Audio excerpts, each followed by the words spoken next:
Well, in his first interview with international media since being removed from power, he tells me, that is Imran Khan, how he believes the United States interfered to have him ousted. On the 7th of March, Becky, Under Secretary of State in the US, who's responsible for South Asia, he calls our ambassador, a meeting between our ambassador in Washington.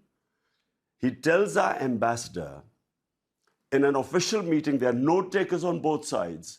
He tells the ambassador that unless you get rid of your Prime Minister Imran Khan in a vote of no confidence, which, by the way, hadn't been tabled as yet, but he seemed to know about it, he said, unless you get rid of him, Pakistan will suffer consequences. And then goes on to say, of course, if you get rid of him through the vote of no confidence, all will be forgiven.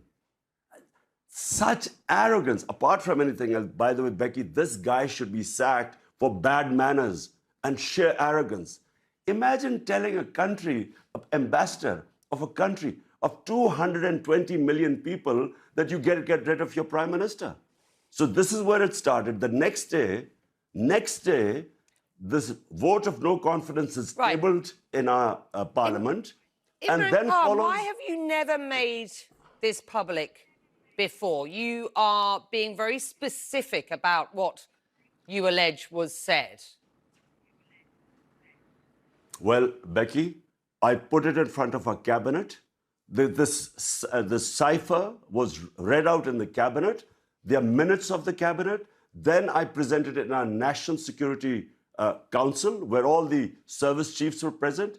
Why did I present them? Because this was a blatant intervention in the internal affairs of Pakistan, a regime change. As Prime Minister at the time, did you get in touch with the US President, with the US Secretary of State?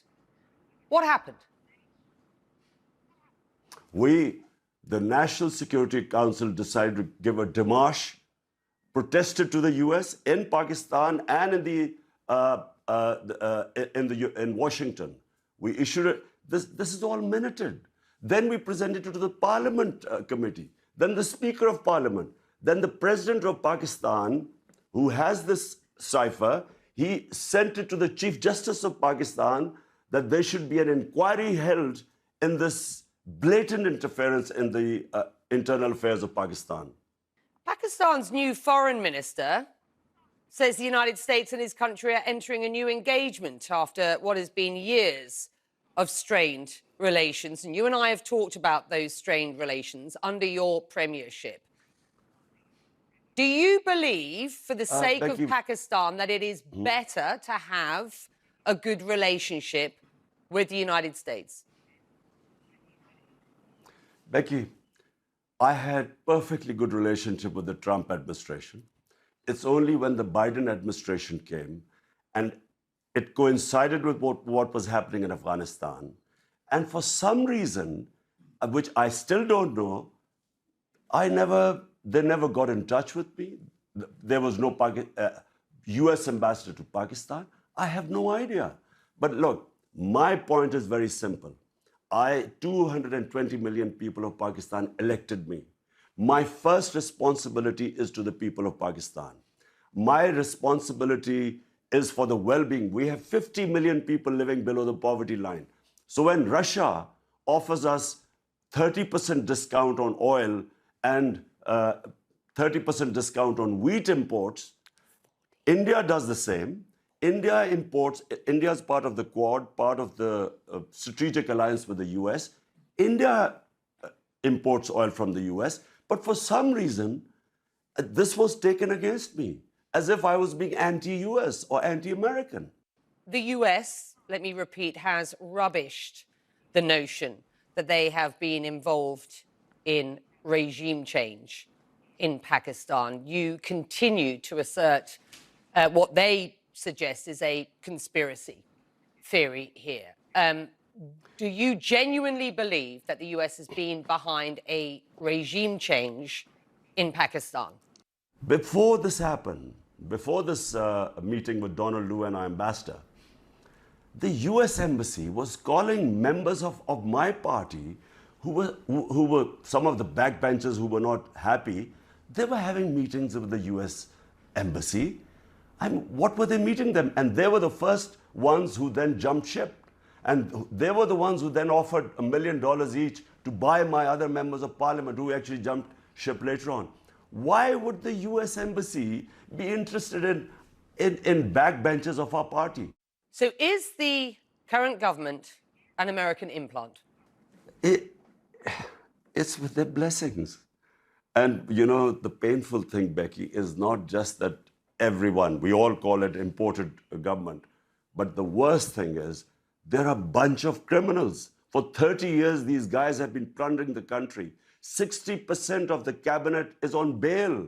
You were in Russia meeting President Putin the day he announced the war in Ukraine. The optics didn't and don't look good, do they? They didn't, Becky, but let me explain to you, this visit was planned a long time back, and all the stakeholders in Pakistan were on board. The military wanted hardware from the Russians. We wanted oil. There was a gas pipeline which was being negotiated for the past 6 years before my government came in. So this trip was planned a long time before. How would I know that the day I land in Moscow, President Putin decides to go into Ukraine? I wasn't supposed to know that. Do you regret that trip now? I would regret if we had known about the invasion and then I had gone in, I guess I would have regretted it, because I do not believe in military solutions. I have opposed all military ways of achieving political ends. So, but I wasn't supposed to know. Imran Khan, will you run again? Will you run again as Prime Minister in the next elections? Whenever the next elections take place, not only will we run, but I can predict right now that this will become the biggest party in Pakistan's history, because people are so incensed and feel insulted that these criminals have been foisted upon us, who have been plundering this country for 30 years. There is anger in Pakistan. And unfortunately, because of all this becoming public, the cipher, Donald Rue's comments, who should be sacked for bad manners, there's anti-Americanism. Because you know that so many regime changes, whether US, like in Iran, Prime Minister Mossadegh, like in South American countries, when unpopular governments are foisted on a people, the resentment then goes to against the US. And unfortunately, yes, there is anti-Americanism right now.